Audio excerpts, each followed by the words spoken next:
Fino al 16 giugno alle scuderie del Castello di Miramare si potrà visitare la mostra Cosmos.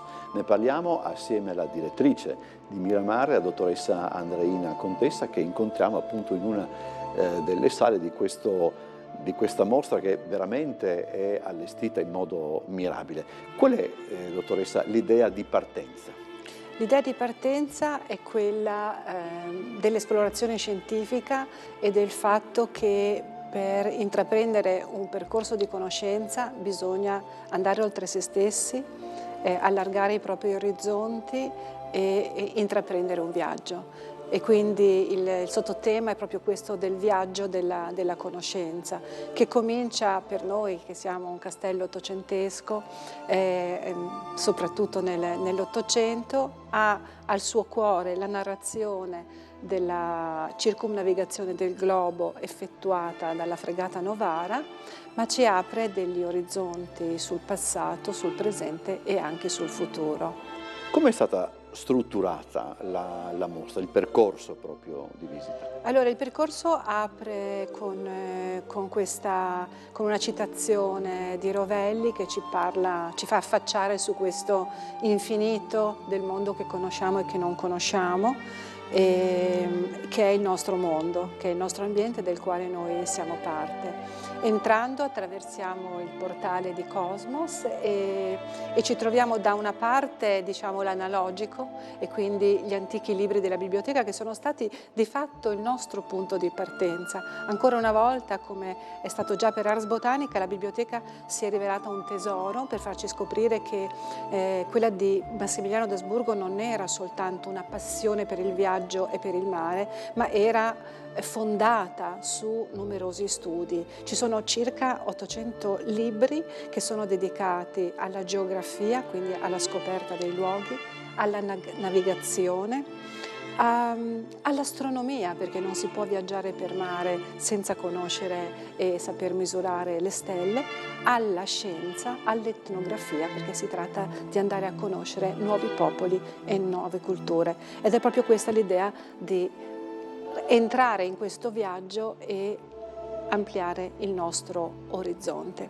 E infatti troviamo appunto questi libri bellissimi della biblioteca, poi troviamo questo mare che ci invita a salpare, ma se noi ci giriamo indietro vediamo che è proprio la nostra costa, è il nostro mare, e dall'altra una cosa che ci porta al presente ma anche al futuro, perché è un video che ripercorre la storia della scienza e delle conoscenze scientifiche, ma è realizzato attraverso l'intelligenza artificiale. Quindi siamo veramente, come dire, questo è un po' l'avvio che ci dà un po' le chiavi di lettura per la mostra. Un'altra chiave di lettura è appunto la raccolta dei dati, che è fondamentale a livello scientifico, lo era nell'Ottocento e lo è ancora e ancora di più ai nostri giorni, e non è soltanto la raccolta dei dati, ma anche la condivisione dei dati e l'interpretazione dei dati, che sono naturalmente importantissimi. Poi entriamo in una sala così panoramica che abbiamo dedicato così ariosamente alla preparazione del viaggio, perché un viaggio come quello della Novara andava preparato con molta circospezione, e quindi vengono poste delle domande su come preparare il viaggio e su come eseguirlo proprio all'Accademia delle Scienze di Vienna, che risponde con una pubblicazione nella quale sono elencati. Esattamente, si fa così a raccogliere i dati, devono essere schedati così, raccolti così, eccetera, conservati in questo modo, eccetera, eccetera. E c'è anche tutto il lavoro che viene fatto per allestire la nave, che è un veliero e che ha bisogno di tantissimo personale per essere funzionante dalla mattina alla sera in una navigazione lunghissima. Ci vogliono 352 persone per fare funzionare la Novara, e sono tutte lì piccole che stanno salendo sulla nave vicino a questo modellino bellissimo che ci viene appunto dall'estero.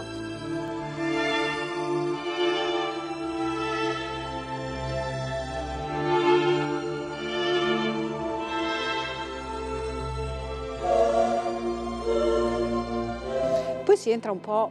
Da una parte si percorre la mappa, quindi l'itinerario della nave, e si entra un po' nel ventre di questa nave insieme ai marinai che appunto che la fanno funzionare. Si vedono dettagli a livello digitale della nave, ma si vede anche lo studio con tutta la strumentazione di bordo, che è originale e che proviene dai musei civici, mentre le mappe sono le nostre. Poi c'è anche una tastiera tattile che si può allargare, nel quale si può vedere tutti i dettagli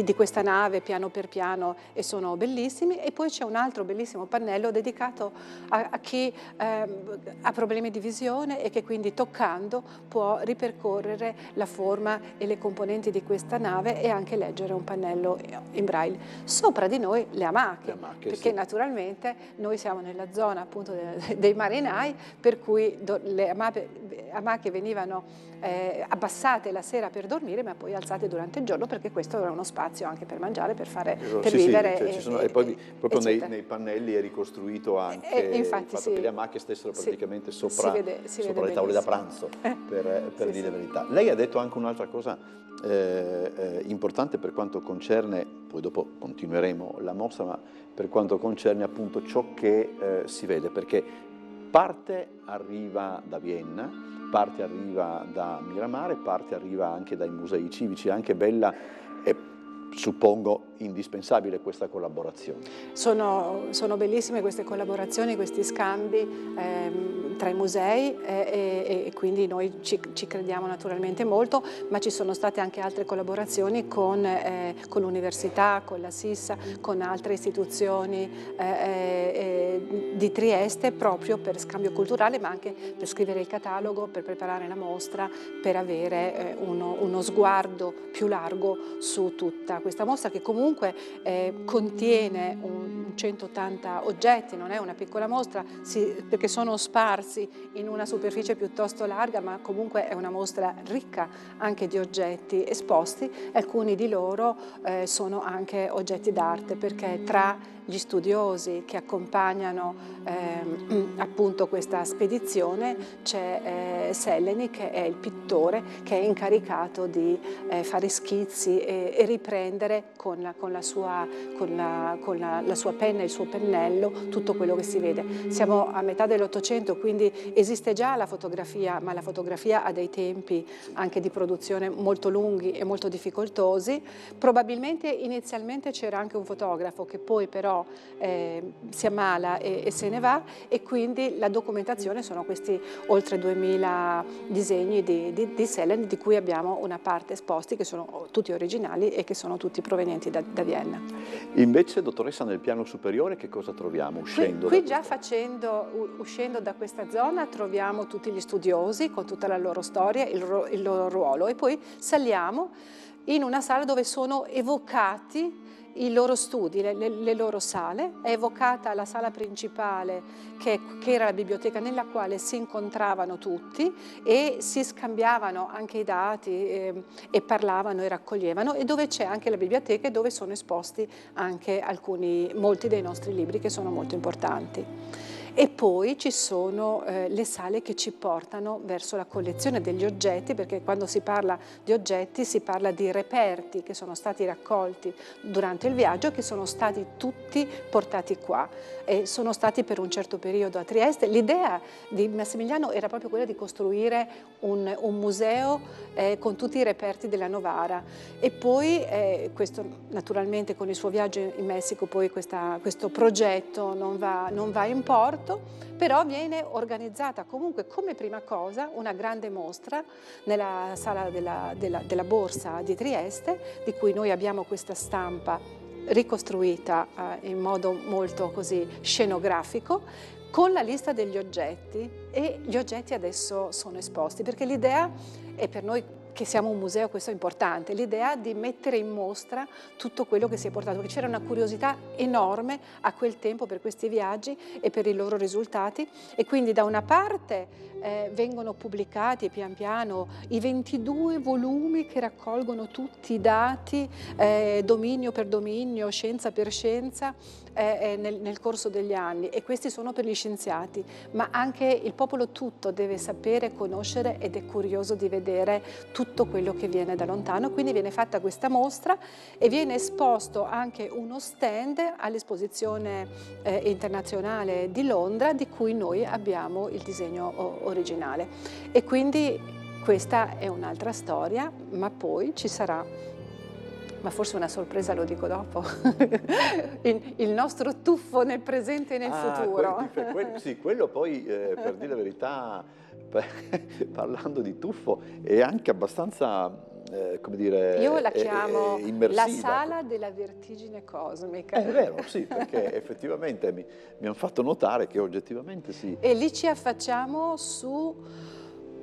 sull'incognito, su tutto quello che ancora non conosciamo, che è enorme e che è ancora da scoprire. E che in qualche modo riprende diciamo così, l'animazione che si vede all'inizio, cioè probabilmente anche, vuol dire, era quasi implicito già nella spedizione della Novara, che poi si sarebbe dovuto guardare sopra, in alto. Si doveva guardare sopra in alto, si doveva andare avanti, perché la scienza è qualcosa che continua il suo percorso ininterrottamente. È questo anelito dell'uomo da sempre, che esiste da sempre, di scoprire il mondo intorno a sé, il mondo di cui noi siamo parte. E per questo il titolo della mostra è Cosmos, che è un omaggio a Alexander von Humboldt, alle sue pubblicazioni, alla sua figura, al ruolo enorme che ha avuto nell'Ottocento e anche a tutte le sue intuizioni di interpretare il cosmo e tutto il mondo intorno a noi come un ecosistema nel quale tutte le cose sono legate. Che questa è un'idea bellissima che per noi è scontata, ma che a quel tempo era un'intuizione nuovissima. Tra l'altro molti pannelli ripropongono frasi di Carlo Rovelli. Sì. Io le trovo particolarmente pregnanti, particolarmente parlanti, perché appunto fanno questo contatto tra il presente e il passato. Si sente il peso della storia della scienza, della scoperta, ma anche un mondo che si apre davanti a noi, e anche lui mette molto l'accento sul fatto che noi siamo parte di questo mondo e noi siamo immersi anche in questo cammino della conoscenza. C'è anche una citazione, una parafrasi shakespeariana che non è niente male, che ho riconosciuto subito. Quello che c'è da dire anche dell'allestimento è che anche i momenti più, come posso dire, più insomma, è un allestimento dove niente è fine a se stesso, cioè dove tutto quanto è funzionale. Forse per questo è anche così bello. L'allestimento è molto importante per questa mostra. Gli allestitori e Officina del DES sono stati bravissimi, hanno capito esattamente quello che volevamo, sono stati veramente efficaci nello svolgere, perché c'è un'altra sala nella quale c'è questo affaccio sul presente partendo dal passato, ed è quella dove c'è il tragitto, il percorso della Novara, e lì c'è tutto il percorso, che è veramente su un grande pannello, che è il pannello è la mappa storica del percorso della Novara, e dove cos'è un percorso disegnato se non una rete, no? Una rete sul mondo. E cos'è la rete oggi? La rete oggi. E quindi noi abbiamo aperto alcune finestre su alcuni di questi luoghi nei quali la Novara si è fermata, e li apriamo e li vediamo online come sono in questo momento, per cui in alcuni momenti, in alcuni luoghi è giorno, in alcuni giorni, in alcuni altri è notte, e naturalmente è come fare un salto. Noi oggi non abbiamo nemmeno bisogno di intraprendere un grande viaggio per fare un'esplorazione, perché appunto abbiamo la rete, abbiamo il web, però esserci di persona naturalmente è un'altra cosa. E tra l'altro poi diciamo anche la mostra rende anche giustizia alla fregata Novara, no? Perché nell'immaginario collettivo triestino la Novara è la Fatal Novara, invece a parte che ne viene raccontata anche la storia, eccetera, la costruzione, tutte le varie fasi. ma poi anche l'importanza appunto di questa esplorazione scientifica. Beh, questa era un'esplorazione scientifica fortemente voluta da Massimiliano, come dire, sponsorizzata da lui, ma anche sostenuta veramente dalla Marina austriaca e dall'impero. Va detto che questo discorso delicatissimo di questo periodo che parla delle colonie ci lascia, come dire, un po' alleggeriti dal fatto che l'Austria non ebbe mai delle colonie sue, però intraprendere questi viaggi aveva sempre uno scopo che era molteplice, che era naturalmente scientifico, ma anche economico, anche diplomatico e anche a livello di difesa militare, perché si studiavano tutti gli aspetti della vita di mare, ma anche delle possibili produzioni. Per esempio, una delle cose che mi hanno colpito nel Rising, questo racconto, questo diario di viaggio che viene pubblicato e che tra l'altro ha un successo enorme ed è secondo soltanto al Cosmos di von Humboldt per un lungo periodo e viene tradotto anche in italiano e anche in inglese, è proprio questa attenzione per esempio anche, non so, ai prodotti agricoli, perché è un periodo in cui si cercano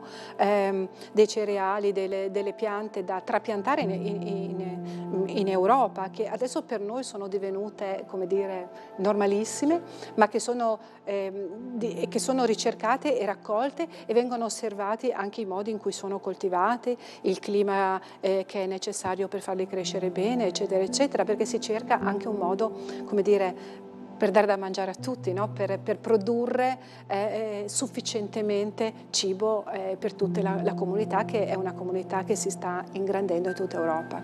E tra l'altro l'importanza scientifica della spedizione era tale che, se non mi sbaglio, persino Napoleone III aveva dato ordine, nel frattempo, mentre la nave era partita, erano scoppiate anche le ostilità fra Francia e Austria, aveva dato l'ordine che la nave non fosse toccata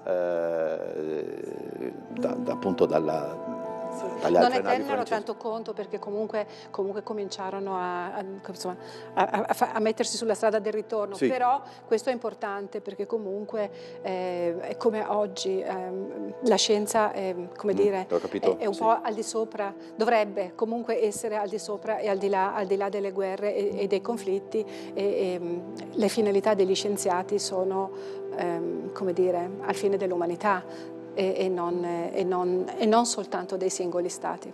Allora ricordiamo che la mostra Cosmos si può visitare fino al 16 giugno alle scuderie del Castello di Miramare. Grazie dottoressa per essere stata con noi. Grazie, ancora complimenti, perché davvero è una delle mostre più belle che mi sia capitato di vedere negli ultimi anni a Trieste. Grazie. Bum, bum, bum.